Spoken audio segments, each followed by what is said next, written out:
This tutorial is about population dynamics in an Irish peripheral region, i.e. the North and West region. I want you to make 15 SRPs for higher level students, please, from this tutorial, and ordinary level you can make 10 SRPs, please. You can do this in the form of a mind map or bullet points or an essay, and I will ask you to photograph your work and submit it to me via Schoology, please. Okay, so I'm using Planet and People Core Book, 3rd edition by Mentor. It's page 319. There isn't a huge amount of information here, so I will give you some extra info as we go along, and please feel free to pause the video and take notes as we go along. So the main thing to realise is that the population distribution in the North and West is extremely uneven. Alright, so in those counties there, we've got Donegal, Sligo, Leitrim, Cavan, Monaghan, Mayo, Roscommon and Galway. So those 8 counties of the North and West, the population is distributed very unevenly amongst those 8 counties.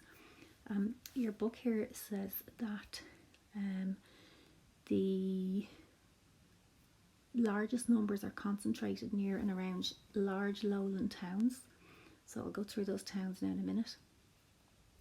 And the biggest urban centre in the North and West is Galway City. Now Galway City has, I've got it for you here now, Galway City has 80,000 people in the city at the last census. The census was 2016, the last one. Now that's only the city. Galway County has another 160,000 people in it. So Galway City and County together have 260,000 people. So it's quite a large population, but it is the anomaly in the North and West region, okay? You need to be able to state in your essay why that is. So explain about the number of jobs, especially in the tertiary industry, the service sector. So your banks and your accountants and all those services there, okay? There's also a lot of manufacturing and food processing. There's med tech, producing medical technology in Galway City as well, and that's attracting a lot of migrants, and it attracts a lot of college graduates as well in that sector. So you need to be able to back up reasons why the population is quite dense in Galway City and County, okay, but particularly the city. Can you then say that only 41% of the North and West region is actually urbanised compared to 63% of the national average? Okay, so in rural regions, each of the 8 counties have rural regions, you will find a more sparse population, so spread out, whereas in the towns or urban centres, you will find them more densely populated. A nice SRP is that the North and West has 18% of the national population of the Republic of Ireland. The population density on average across Ireland is 66 people per square kilometre, but in the North and West it's only 30. And the lowest one is Leitrim, and I'll show you why.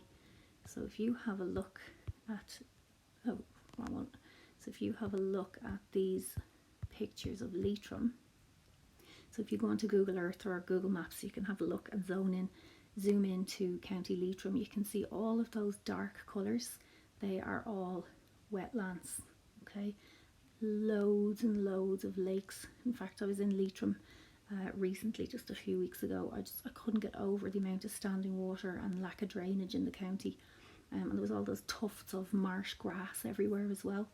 And this website here is explaining how Wetlands Survey Ireland have counted officially 376 official wetlands in the county.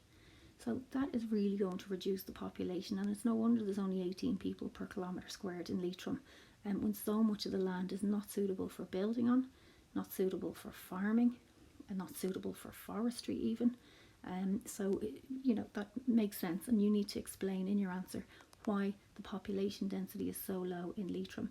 In fact, if you look at Wikipedia there, list of Irish counties by population, scroll all the way down, you'll see lovely Leitrim down there at the bottom, and they've only got 32,000 people living in the county, so the least densely populated county in the Republic of Ireland.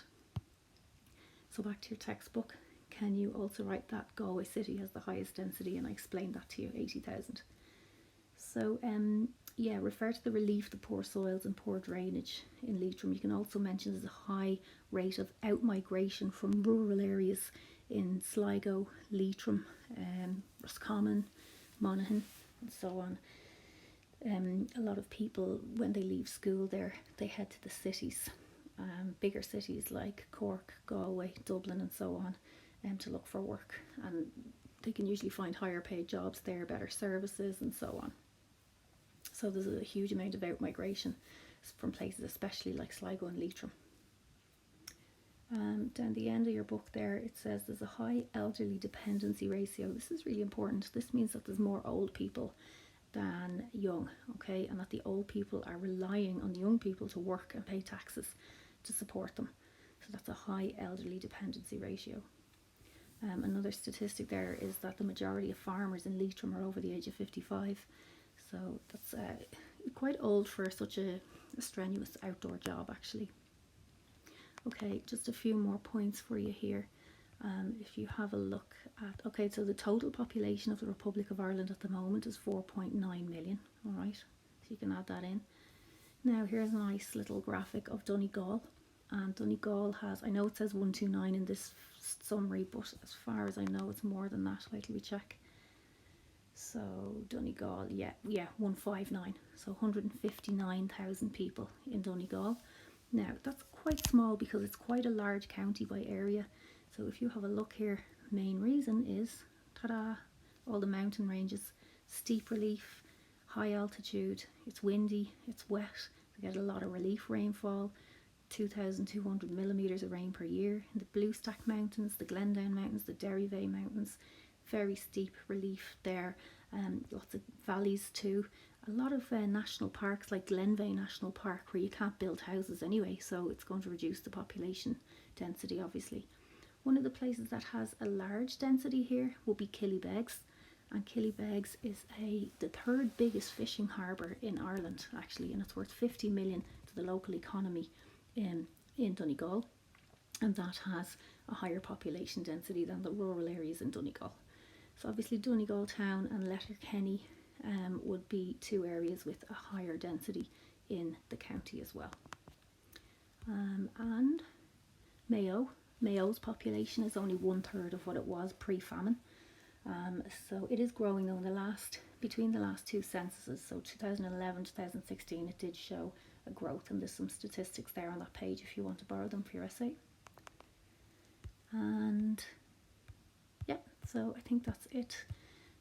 So there's loads of information online for you guys, and you can have a look at any stage you like, and just make sure that you can back up your reasons for the lack of population density or high population density. So tell me reasons why that is. Okay, so I will put a post on Schoology for you.